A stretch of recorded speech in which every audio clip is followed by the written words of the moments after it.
Bonjour à toutes et tous, bienvenue. Mon masque, comme les vôtres, comme votre répartition un peu étrange à Boutmy, nous rappelle tous que, dans Boutmy, nous rappelle à toutes et tous que nous vivons une crise sanitaire sans précédent, qui est un événement mondial, qui est candidat pour être un événement historique. Mais la vie serait assez simple hein, si c'était la seule crise que nous traversons actuellement. Vous le savez aussi bien que moi, nos sociétés sont frappées de nombreuses crises.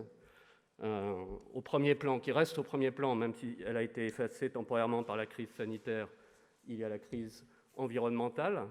Je pourrais continuer avec d'autres.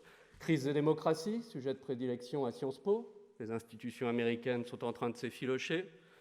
Les inquiétudes les plus importantes montent quant au bon déroulement des prochaines élections de novembre. L'Europe n'est pas non plus épargnée par cette crise des démocraties. La France ne l'est pas non plus. Le mouvement inédit des Gilets jaunes n'a toujours pas trouvé d'expression politique satisfaisante, cela même de surmonter les conflits dans une démocratie.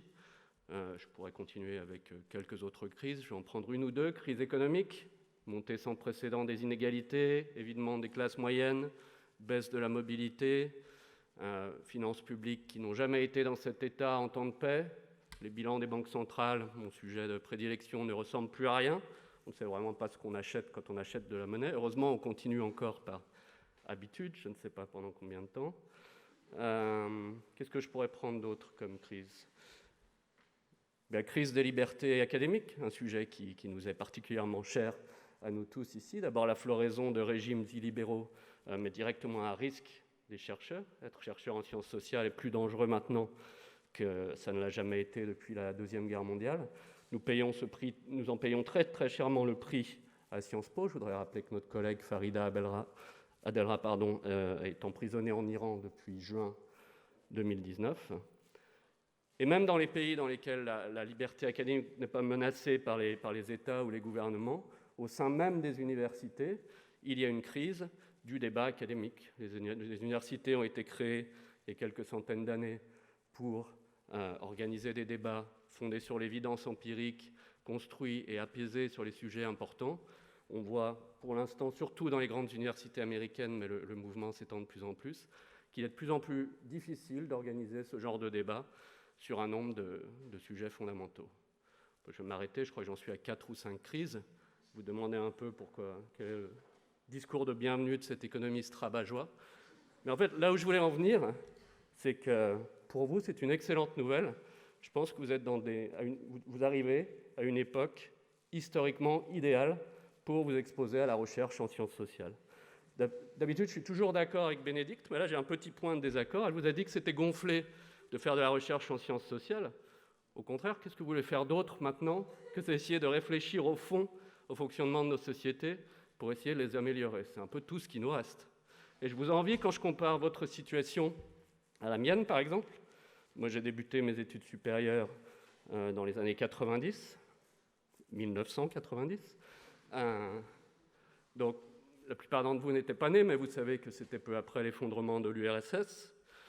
Le système social, comme on disait pendant la guerre froide, qui paraissait devoir s'imposer partout, la démocratie libérale et le capitalisme, même sous plusieurs formes, paraissait un horizon inéluctable. Certains observateurs, pas les plus avisés, parlaient de fin de l'histoire. Ce n'était pas une période idéale pour faire de la recherche en sciences sociales. Quand quelque chose paraît marcher en pratique, paraît fonctionner en pratique, ça n'intéresse personne si vous arrivez et si vous dites « je vais vous prouver que ça marche aussi en théorie ». Donc je vous envie, en conclusion de ce bref discours de bienvenue. Je pense que c'est vraiment un moment idéal pour faire de la recherche en sciences sociales, prendre du recul et contribuer à l'amélioration de nos sociétés qui en ont bien besoin.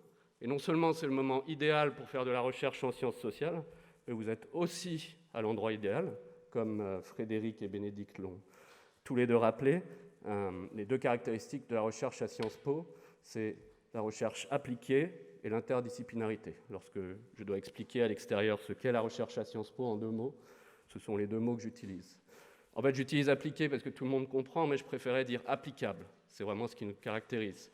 Appliqué, ça peut donner l'impression fausse que la théorie, la philosophie nous rebutent un peu, et rien ne serait moins exact, surtout lorsque les défis auxquels nous sommes confrontés sont aussi massifs prendre du recul et convoquer les savoirs les plus fondamentaux paraît évident. Mais notre recherche est certainement applicable au sens où l'ensemble de mes collègues visent par ces travaux à irriguer le plus rapidement possible le débat public, les politiques publiques, la prise de décision.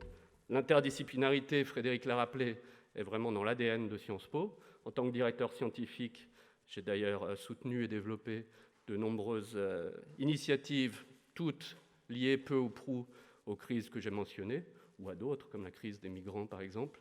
Et j'ai à cœur de faire en sorte que les étudiants de l'école doctorale, les doctorants en particulier, soient associés le plus tôt possible à ces initiatives.